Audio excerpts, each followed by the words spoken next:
ગુજરાત ન્યૂઝમાં આપનું સ્વાગત છે। લુંબીની બુદ્ધ વિહાર વડોદરા ખાતે 36 લોકોએ બૌદ્ધ ધર્મની દીક્ષા લઈ બુદ્ધ ધમ્મ અંગીકાર કર્યો। તારીખ 15 ડિસેમ્બર 2024ની રવિવારના રોજ લુંબીની બુદ્ધ વિહાર સવાત ક્વાર્ટર સંગમ 4 રસ્તા પાસે વડોદરા જિલ્લા મુકામે મહાગુજરાત બૌદ્ધ સંઘના માર્ગદર્શન હેઠળ કાયદાકીય ગુજરાત સરકારના ગુજરાત ધર્મ સ્વાતંત્ર્ય અધિનિયમ 2008ના નિયમ 1ના પેટા નિયમ 3 મુજબ એક અદ્ભુત બંધારણીય બુદ્ધ ધમ્મ દીક્ષા સમારોહનું આયોજન કરવામાં આવ્યું, જેમાં વડોદરા જિલ્લાના કુલ 36 લોકોને બુદ્ધ ધમ્મની દીક્ષા આપવામાં આવી હતી તેમજ બુદ્ધ ધમ્મ અંગીકાર કરેલ।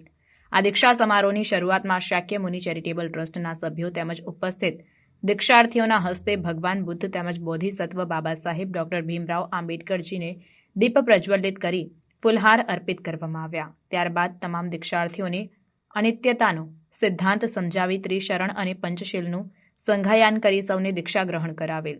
ત્યારબાદ બોધિસત્વ બાબા સાહેબની 22 પ્રતિજ્ઞાનું પઠન કરવામાં આવ્યું। ત્યારબાદ સૌને ગુજરાત ધર્મ સ્વાતંત્ર્ય અધિનિયમ 2008 અનુસૂચિત જાતિ પૈકી બૌદ્ધનો ગુજરાત સરકારનો પરિપત્ર 1991 તેમજ અનુસૂચિત જાતિ પૈકી બૌદ્ધ અને ધાર્મિક લઘુમતીનું પ્રમાણપત્ર કેવી રીતે મેળવવા તેના આધાર પુરાવા સહિતની વિગતવાર વિસ્તૃત માહિતી તેમજ જાણકારી આપવામાં આવી। ત્યારબાદ બુદ્ધ ધમ્મનું જીવન વ્યાપન અંગેની વિશેષ માહિતી આપવામાં આવી। ત્યારબાદ ઉપસ્થિત મહેમાનો દ્વારા તમામ દીક્ષાર્થીઓને ધમ્મ દીક્ષાના પ્રમાણપત્રનું વિતરણ કરવામાં આવ્યું।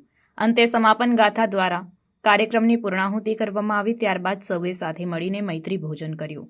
આમ મહાગુજરાત બૌદ્ધ સંઘ તરફથી તમામ દીક્ષાર્થીઓને પોતાના નવા જીવનની મંગલ કામનાઓ સહિત લાખ લાખ સાધુવાદ પાઠવવામાં આવ્યા।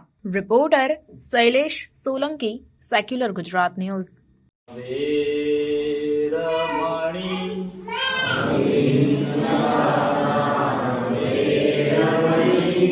સિક્ખાપદં સમાદિયામિ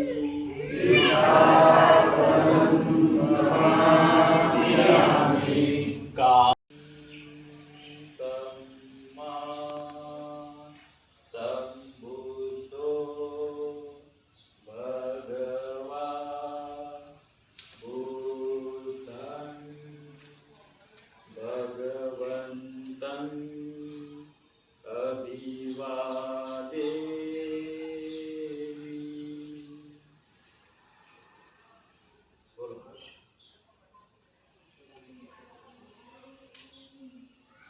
અરહં सम्मा सम्बुद्धो भगवान बुद्धं। भगवान नहीं मानूंगा और ना ही कभी उनकी पूजा करूंगा।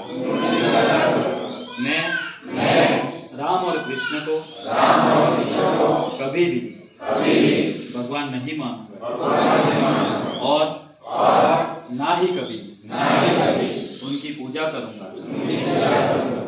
मैं गौरी गणपति इत्यादि हिंदुओं के किसी भी देवी देवताओं को नहीं मानूंगा।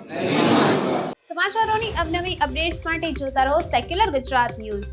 સાથે સેક્યુલર ગુજરાત ન્યૂઝ ચેનલને લાઇક, શેર અને સબસ્ક્રાઇબ કરો અને બેલ આઇકોન દબાવીને સમાચારોની ઝડપી માહિતી મેળવો।